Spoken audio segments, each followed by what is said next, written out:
Good evening, ladies and gentlemen. Mr. Sparacino.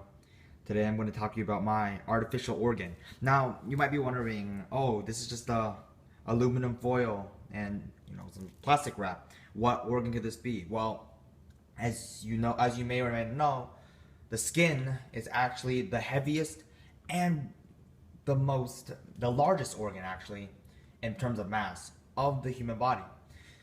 Now you may be wondering how the skin is an organ. It's just skin, right? Nope, the skin is definitely an organ. It helps regulate your temperature. It helps protect your innards, especially your muscular skeletal system, from damaging outside pathogens and other sources of harm. And it is quite flexible, allowing you to contort your body into many different shapes. So as you can see, as I move my arm, my skin, you don't see any rips or anything.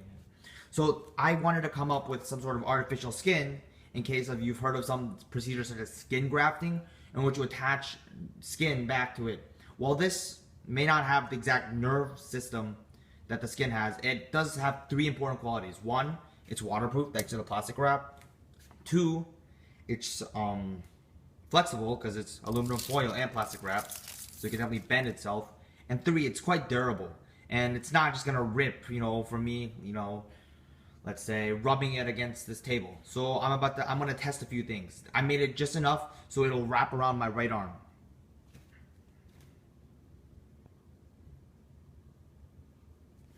Okay, so this is test number one, which is the waterproof test. I'm not gonna wrap my thing around my arm right now because it's gonna be a little awkward to pour water on it. But as I turn on, this is the sink. As I just turn it on just a little bit, you can see water flows right off. None of it gets into the skin. See, this side is completely dry, and the water just kind of falls off. So that's our first test done. Our skin is waterproof. That's very important. As you can tell, when we get into a pool, we don't just suddenly absorb all of the pool water into our bodies. That would be insane, right? All right. So second test is, well, do I even need to test it? It's flexibility. You can see I can bend it backwards, bend it forwards, bend either way, and the skin remains skin. It's not gonna all of a sudden just collapse for me bending it. Still a bit wet from the thing. It's fine. Nothing's getting to the second layer, which is the important part.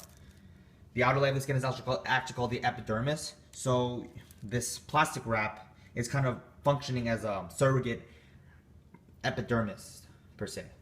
And the last thing I need to test is durability.